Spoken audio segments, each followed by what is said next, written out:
வணக்கம் மக்களே, எல்லாரும் எப்படி இருக்கிறீங்க? எல்லாரும் வந்து சூப்பராக செம்மையாக இருப்பீங்கன்னு நம்புகிறேன். நம்ம இந்த வீடியோவில் என்ன பார்க்க போகிறோம் அப்படின்னு பார்த்தீங்கன்னா, நம்ம மோட்டோ விளாகிங் செட்டப் பண்ணுறது அப்படின்னு தான் பார்க்க போகிறோம். ஏடா கிரி, நீ கோப்ரோ எல்லாம் வேண்டிட்டியா அப்படின்னு பார்த்தீங்கன்னா, நம்ம கோப்ரோ எதுவுமே வேண்டியலைங்க. மொபைல் ஃபோனிலேயே வந்து பார்த்தீங்கன்னா எப்படி மோட்டோ விளாகிங் பண்ணுறதுன்றதான் இந்த வீடியோவில் பார்க்க போகிறோம். ஏன்னு பார்த்தீங்கன்னா, கோப்ரோ வேண்டுறதுக்கு இப்போ ஸ்ரீலங்காவில் வந்து பார்த்தீங்கன்னா 1,92,000 கிட்ட கோப்ரோ ஹீரோ 10 கிட்ட போயிட்டு. ஸோ வந்து பார்த்தீங்கன்னா நம்மகிட்ட அவ்வளோதுக்கு பட்ஜெட் எல்லாம் இருக்காது. ஸோ நம்மகிட்ட இருக்க மொபைல் ஃபோனிலேயே எப்படி மோட்டோ விளாகிங் பண்ணுறது, அதுவும் வந்து பார்த்தீங்கன்னா ஒரு நல்ல குவாலிட்டியிலேயே எப்படி மோட்டோ விளாகிங் பண்ணுறது அப்படின்னு தான் இந்த வீடியோவில் பார்க்க போகிறோம். நீங்களுமே வந்து பார்த்தீங்கன்னா நிறைய பேர் டிக்டாக்லேயே வந்து பார்த்தீங்கன்னா வீடியோஸ் போடுறது, அதாவது பைக் ஸ்பீடு எவ்வளவு போகுதுன்றது வந்து பார்த்தீங்கன்னா அதை வந்து கையிலேயே வச்சு தான் நீங்கள் ரெக்கார்ட் பண்ணிட்டு இருப்பீங்க. ஸோ வந்து பார்த்தீங்கன்னா இந்த செட்டப்பில் நீங்கள் அப்படி எதுவுமே தேவையில்லை. நீங்கள் தனியாகவே வந்து பார்த்தீங்கன்னா பைக் ஸ்பீடு, அந்த பைக்குக்கு முன்னுக்கிற வியூ எல்லாத்தையும் வந்து ரெக்கார்ட் பண்ணிட்டு இருக்கக்கூடிய மாதிரி இருக்குது. மற்ற வந்து பார்த்தீங்கன்னா நீங்கள் இந்த செட்டப்பை வச்சுட்டு பைக்கோடைய ஏதாவது உங்களுக்கு ஆக்சிடென்ட் நடந்துட்டாவோ, ஏதாவது ரோட்டில் ஏதாவது பிரச்சனை நடந்தாவோ அதையும் வந்து பார்த்தீங்கன்னா இதில் நீங்கள் பார்க்கக்கூடிய மாதிரி இருக்கும். ஸோ வந்து பார்த்தீங்கன்னா இந்த செட்டப்பை தான் பார்க்க போகிறோம். வாங்க வீடியோக்குள்ளே போகலாம். மோட்டோ விளாகிங் செட்டப்புக்கு முக்கியமாக தேவையை வந்து பார்த்தீங்கன்னா இதுதான். இதை வந்து பார்த்தீங்கன்னா நம்ம ஃபஸ்ட்டு நம்ம போட்டுக்கக்கூடிய மாதிரி தாங்க இருக்கும். இது வந்து பார்த்தீங்கன்னா இப்படியே போடுறது, இப்படியே ஃபுல்லாக போட்டு இதில் ஒரு லொக் கொண்டு இருக்கும், கிளிப் கொண்டு. இதை இப்படியே தண்ணி விட்டிங்கன்னா இப்படியே அந்த மவுண்டு வந்து பார்த்தீங்கன்னா நம்மளோட செஸ்லேயே ஃபிட் ஆகிரும். இப்படியே வந்து பார்த்தீங்கன்னா இதுக்கு மேலே இன்னொரு கிளிப் ஒன்று இருக்குதுங்க. அப்படியே வந்து பார்த்தீங்கன்னா இதில் 2 கிளிப் ஒன்று தந்துருக்காங்க. இதை வந்து பார்த்தீங்கன்னா இதிலே வந்து அப்படியே அட்டாச் பண்ணக்கூடிய மாதிரி இருக்கும். இல்லை வரேன், நான் முடிஞ்ச அளவு டைட்டாக பூட்டிட்டு அதை வந்து பார்த்தீங்கன்னா இந்த லொக் இருக்குது தானே, அதை வந்து இப்படியே அந்த இதில் அட்டாச் பண்ணி விட்டிங்கன்னா ஒரு டிக்கெட் ஒரு சத்தம் இருக்கும். அது சத்தம் கேட்டோன்னு வந்து பார்த்தீங்கன்னா வடிவா லொக் ஆயிரும். இது வந்து பார்த்தீங்கன்னா நல்ல குவாலிட்டியாக தாங்க இருக்குது. மொபைல் ஃபோனெல்லாம் வச்சிங்கன்னா பார்த்தீங்கன்னா இது ஆடாது. இதில் வந்து பார்த்தீங்கன்னா இதில் அட்ஜஸ்ட் பண்ணக்கூடிய மாதிரி இருக்குங்க. கிட்ட வந்து இப்படி அட்ஜஸ்ட் பண்ணக்கூடிய மாதிரி இருக்குது. மொபைல் ஃபோனை இதில் வச்சு நல்லாவே லொக் பண்ணிக்கோங்க. இதை வந்து டைட் பண்ண வந்து பார்த்தீங்கன்னா மொபைல் ஃபோன் அப்படியே நல்லா டைட் ஆகிரும். ஸோ வந்து பார்த்தீங்கன்னா நம்ம டைட் பண்ணிக்குவோம். அப்படியே வந்து பார்த்தீங்கன்னா எவ்வளோத்துக்கு டைட் பண்ண முடியுமோ அவ்வளோத்துக்கு டைட் பண்ணி வச்சுக்கோங்க. மற்றது வந்து பார்த்தீங்கன்னா இதில் மொபைல் ஃபோன் ரெக்கார்ட் பண்ணிக்க வந்து பார்த்தீங்கன்னா வைப்ரேஷனுக்கு வந்து பார்த்தீங்கன்னா இந்த ஃபோன் இப்படி ஆடும். இதுக்கு என்ன பண்ணணும்னு பார்த்தீங்கன்னா அந்த ஸ்டெபிலைசேஷன் உங்களோட ஃபோனில் இருந்துச்சுன்னா ஓரளவு ஃபுட்டேஜ் கிளியராகவே கிடைக்கும். அப்படின்னா அந்த மோடை வந்து நீங்கள் ஒன் பண்ணிவிட்டு இதில் வீடியோ எடுத்தால் நல்லாயிருக்கும். ஸோ வந்து பார்த்தீங்கன்னா இன்னொரு காமெடின்னு பார்த்தீங்கன்னா ரோட்டில் இதே மாதிரி செட்டப்போட பைக் ஓடிட்டு போனால் எல்லாருமே வந்து பார்த்தீங்கன்னா ஆறா இவன் லூஸ் மாதிரி போகிறான் அப்படின்னு தான் எல்லாருமே பார்ப்பாங்க. ஸோ வந்து பார்த்தீங்கன்னா நான் அதுக்கு என்ன பண்ணுறேன் அப்படின்னு பார்த்தீங்கன்னா நல்ல ஒரு ஜக்கெட் ஒன்று எடுத்துப்பேன். நான் இப்படியே எடுத்துகிட்டு இதை இதுக்கு மேலே போட்டுக்க வேண்டியதாங்க. இதை போட்டுக்கிட்டால் இந்த அரைவாசி இது தெரியாது. ஆனாலுமே வந்து பார்த்திங்கன்னா மொபைல் ஃபோன் வந்து மேலால் தெரியும். இப்படியே வந்து பார்த்திங்கன்னா நான் இதுக்கு மேலே இதை போட்டுப்பேன். வீடியோ எடுக்கிற நேரம் வந்து மட்டும் பார்த்திங்கன்னா இந்த மொபைல் ஃபோனை வந்து இதில் எடுத்து லொக் பண்ணிக்குவேன். இல்லைங்க வரேன் காட்டுறேன். இப்படியே இது இருக்கும். இப்போ வீடியோ எடுக்கணுமெண்டு வந்து பார்த்தீங்கன்னா நான் இப்படியே எடுத்துகிட்டு போவேன். அப்போ இந்த இதில் பூட்டிருக்கதுன்னு தெரியாது.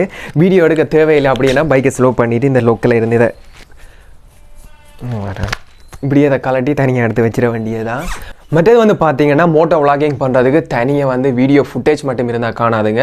அதோட வந்து பார்த்தீங்கன்னா நம்ம வாய்ஸ் வந்து கதைக்கிறது வந்து பார்த்தீங்கன்னா நம்மளோட மொபைல் ஃபோனில் ரெக்கார்ட் ஆகணும். அதுக்கு வந்து பார்த்தீங்கன்னா நீங்கள் முடிஞ்சால் வாய்ஸ் ஓவர் கொடுத்துக்கோங்க. அதை வந்து பார்த்தீங்கன்னா வீடியோ எடுத்துகிட்டு பிறகு வந்து நீங்கள் வாய்ஸாக கதைச்சிக்கலாம். இல்லாட்டி வந்து பார்த்தீங்கன்னா லைவாகவே நீங்கள் வாய்ஸ் கொடுக்கக்கூடிய மாதிரி இருக்கும். அதுக்கு நீங்கள் முடிஞ்சால் வந்து பார்த்தீங்கன்னா மைக்கை அட்டாச் பண்ணிக்கோங்க. மைக்கு வந்து பார்த்தீங்கன்னா நல்ல குவாலிட்டியான மைக்கை வந்து செலக்ட் பண்ணிக்கோங்க. ஏன்னு பார்த்தீங்கன்னா பைக்கோடைய நல்ல நாய்ஸ் எல்லாம் வரும். அந்த நாய்ஸ் எல்லாம் கேன்சல் பண்ணிட்டு தான் வந்து பார்த்தீங்கன்னா நீங்கள் அந்த ஆடியோ ரெக்கார்ட் பண்ணக்கூடிய மாதிரி இருக்கும். நான் என்னோட ஆடியோ ரெக்கார்ட் பண்ணுறேன் அப்படின்னு பார்த்தீங்கன்னா நான் மைக்கெல்லாம் யூஸ் பண்ணல. ஸோ வந்து பார்த்தீங்கன்னா நான் ஒரு ஹெட்செட் தான் யூஸ் பண்ணுறேன். என்ன ஹெட்செட் அப்படின்னு பார்த்தீங்கன்னா நான் வந்து பார்த்தீங்கன்னா JBL ஹெட்செட் தான் யூஸ் பண்ணுறேன். இது ஒரிஜினல் JBL ஹெட்செட். ஸோ வந்து பார்த்தீங்கன்னா இந்த ஹெட்செட் தான் யூஸ் பண்ணுறேன். இது என்னென்னு பண்ணிப்பேன்னு பார்த்தீங்கன்னா இதை வந்து ஹெட்செட்டை ஃபஸ்ட்டு இப்படியே காதில் போட்டுட்டு இப்படியே காதில் போட்டு ஏதோ பாட்டு கேட்குற மாதிரியே ஒரு செட்டப் பண்ணிவிட்டு ஸோ வந்து பார்த்தீங்கன்னா இதையுமே வந்து பார்த்தீங்கன்னா நம்மளோட மொபைல் ஃபோனையுமே இப்படியே அட்டாச் பண்ணிவிட்டு இப்படியே வெயிட் பண்ணுங்கள். இதையுமே இப்படியே கொழுவிட்டு அப்படியே வந்து பார்த்திங்கன்னா இந்த பின்னை எடுத்து இப்படியே அடிக்க வேண்டியதாங்க. இப்படியே மைக் எடுத்து வாயில் வச்சுட்டு இப்படியே கழிச்சிட்டு போகலாம். ஆனால் வந்து பார்த்திங்கன்னா இப்படியே கழிச்சிட்டு போய்க்க நிறைய நோய்ஸ் வந்துகிட்டே இருக்குங்க. அதாவது வந்து பார்த்திங்கன்னா காற்று நிறைய வந்துட்டுருக்கும். அதில் வந்து பார்த்திங்கன்னா நோய்ஸ் நம்மளுக்கு கூடவே வந்துட்டுருக்கோம். இதுக்கு நான் என்ன பண்ணுறேன் அப்படின்னு பார்த்தீங்கன்னா நாம் கொரோனாவுக்கு யூஸ் பண்ண அதே மாஸ்க்கு தாங்க. நல்லா N95 மாஸ்க் ஒன்று. இது வந்து துணி மாஸ்க்கு. இல்லை வரேன் அன்பாக்சிங் இன்னும் பிரிக்கக்கூட இல்லைங்க. இது புது மாஸ்க்கு பார்த்திங்கன்னா நம்ம பிரிச்சிடலாம். ஓகே, பிரிச்சுட்டு இந்த மாஸ்க்கை எடுத்து இப்படியே போட்டுப்பேங்க. நீங்கள் வரேன்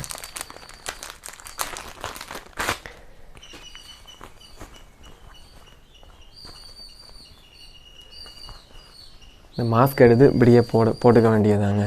இது வந்து மாஸ்க் ரொம்ப பெருசாக இருக்குது. மாஸ்க்கை போட்டால் நம்மளோட செட்டப் இருக்கும். அப்படியே அந்த மைக்கை எடுத்து மாஸ்க்குக்கு வச்சுட்டா நமக்கு வந்து பார்த்திங்கன்னா அந்த பைக் ஓடைக்குள்ளே வரணும் காற்று இருக்குது தானே, காற்று வந்து பார்த்திங்கன்னா டிரெக்டாக இந்த மைக்கில் படாது. ஸோ வந்து பார்த்திங்கன்னா நம்ம மாஸ்க்குக்கால தான் வந்து பார்த்திங்கன்னா இந்த மைக்கு கேட்படும். அப்போ வந்து பார்த்திங்கன்னா நமக்கு வந்து சவுண்ட் குவாலிட்டி வந்து பார்த்திங்கன்னா சும்மா வேறு மாதிரி இருக்கும். ஸோ வந்து பார்த்திங்கன்னா இதே செட்டப்பில் நீங்கள் மோட்டோ விளாகிங் பண்ணலாம். ஆனால் வந்து பார்த்திங்கன்னா இதே செட்டப்பில் ரோட்டில் போனீங்கன்னா எல்லோரும் ஒரு மாதிரி தான் பார்ப்பாங்க. வேறு வழியே இல்லை. நமக்கு வந்து பார்த்திங்கன்னா நீட்டாக கிளியரான ஃபுட்டேஜ் வேணும் வேண்டாம், அது லோ ப்ரைஸில் வேணும் வேண்டாம். இதே செட்டப்பில் தான் வந்து பார்த்திங்கன்னா நம்ம மோட்டோ விளாகிங் பண்ணி ஆகணும். ஸோ வந்து பார்த்திங்கன்னா நம்ம இந்த செட்டப்லேயே வந்து பார்த்திங்கன்னா உங்களுக்கு பைக் ஓடி காட்டுற என்ன மாதிரி ஃபுட்டேஜ் வருதுன்றதை வாங்க பார்க்கலாம். ஸோ கைஸ், நம்மளோட மோட்டோ விளாகிங் செட்டப் வந்து பார்த்திங்கன்னா இப்படி தான் இருக்க போகுது. இப்படியே வந்து பார்த்திங்கன்னா நம்ம பைக்கில் வந்து மோட்டோ விளாகிங் பண்ணிட்டு போகலாம். ஸோ வந்து பார்த்திங்கன்னா வீடியோ குவாலிட்டி வந்து எப்படி இருக்குமோ தெரில, நிறைய வந்து பார்த்திங்கன்னா ஃபுட்டேஜ் எந்த அளவுக்கு ஷேக் ஆகுமோ அப்படி தெரில. வாங்க பார்க்கலாம்.